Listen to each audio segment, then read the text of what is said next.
Now we know कि जब हमारी इंसिडेंट रे जो लाइट रे होती है वो डेंसर मीडियम से रेयर मीडियम में जाती है तो वो अपने नॉर्मल से थोड़ा सा दूर खिसक जाती है। कुछ ऐसा सा होता है ना कि if this is our incidence रे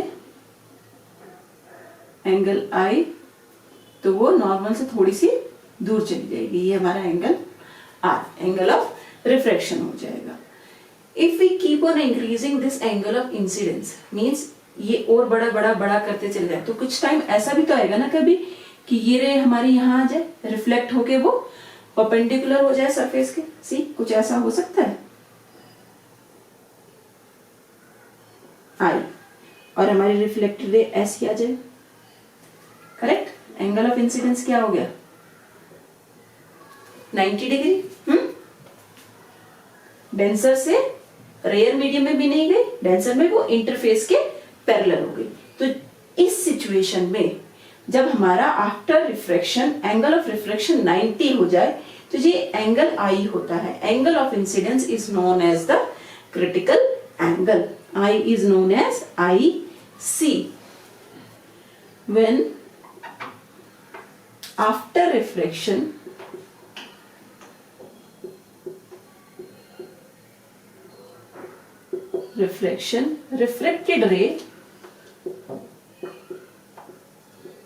reflected ray becomes perpendicular to the normal,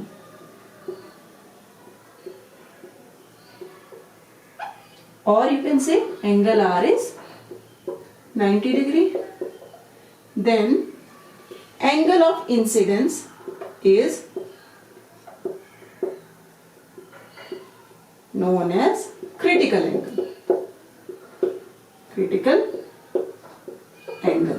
So आपको एक सिचुएशन मिल गई when I is equals to IC, angle of incidence is equals to angle of critical angle IC, then angle of reflection will be 90 degree। Now we can get one more situation here। Still अगर हम इसे अभी और भी बढ़ाते चले गए तो क्या होगा, अब आपका क्या होगा अगर आप अपना इंसिडेंस एंगल क्रिटिकल एंगल से भी बड़ा कर देते हो तो क्या होगा, रिफ्रैक्शन नहीं होगा। अब ये रे वापस डेंसर मीडियम में चली जाएगी। सी बहुत इंटरेस्टिंग फैक्ट है ये था, ये हमारा डेंसर मीडियम, ये रेयर मीडियम है। अब इसमें देखो एंगल आई को हमने थोड़ा सा और बढ़ा दिया, correct. say I1 and this I1 is greater than IC। तो अब क्या होगा, रे पहले यहां थी IC पे, अब वो ऊपर ही चली जाएगी। ये अब ये एंगल और ये एंगल दोनों बराबर हो गए। तो अब कौन सा फिनोमेना हो गया, ये डेंसर से आई थी डेंसर में चली गई, इसे क्या कहते हैं, रिफ्लेक्शन। तो if the light ray incident at the angle more than the critical angle, then refraction will not happen, then what will happen is reflection, and it is called, this phenomena is called total internal reflection। Why internal reflection we are calling, from same medium to it is going back to the same medium, it doesn't affect what is the outer medium। So if angle of incidence is greater than critical angle, then what will happen, no refraction, no refraction, internal total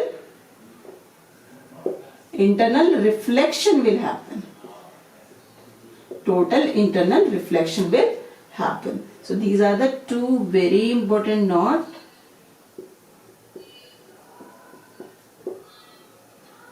So if someone asks, you have two medium and the incident ray is falling at the angle which is more than the critical angle of a given medium, the refraction will happen here or not? So the answer will be no, क्योंकि light हमारी जिस medium से आई थी उसी medium में वापस चली जा रही है और सेम लोग वो फॉलो भी कर रही है। जो एंगल ऑफ इंसिडेंस है वही एंगल ऑफ रिफ्लेक्शन भी है, और इंसिडेंट रे, रिफ्लेक्टेड रे और नॉर्मल तीनों एक ही प्लेन में है। तो अब रिफ्लेक्शन ना होके रिफ्लेक्शन हो रहा है। अगर angle of incidence is more than critical angle तो रिफ्रैक्शन नहीं होगा, केवल रिफ्लेक्शन होगा। Now let's check how to find out the value of this critical angle. So let's start from this case. In this case, angle of incidence is equals to angle of critical angle and angle of refraction is equals to 90 degree. अभी तक भी refraction हो रहा है क्योंकि light bending है और वो वापस उस मीडियम में नहीं गई है, ठीक है. So now by Snell's law, Snell's law क्या होता है, साइन आई बटे sine R is equals to n2 by n1, where n1 is the refractive index of first medium and n2 is the refractive index of second medium.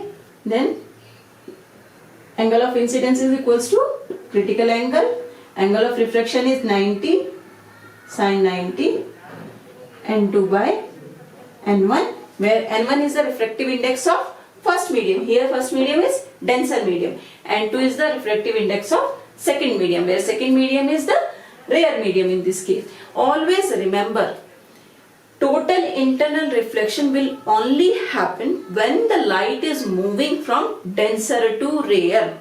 क्योंकि denser से rare में जाती है तभी हमारी light ray दूर जाती है, जो refracted ray है वो normal से दूर जाती है. So total internal reflection केवल और केवल तभी होगा when light is moving, light is moving from denser to rare medium. This is the situation. Rare to denser में आपको total internal reflection कभी भी नहीं मिलेगा. Now come back here. So sin IC is equals to n2 by n1. ऐसे आप निकालते हो अपना critical angle. या हम इसे ऐसे भी बोल देते हैं sin IC is equals to n21. What is n21? Refractive index of second medium with respect to the refractive index of first medium, which is n2 by n1. Now let's see. तो total internal reflection हमें देखने को कहाँ मिलता है? इसका सबसे अच्छा एग्जाम्पल होता है आपका डायमंड. डायमंड का क्या है, जो रिफ्रैक्टिव इंडेक्स है वो बहुत हाई होता है. इसमें यहाँ पे एक चीज देखो, n1 क्या है, n1 is the refractive index of denser medium. ये याद रखना है इस फॉर्मूले में हमेशा. और n2 क्या है, refractive index of rare medium.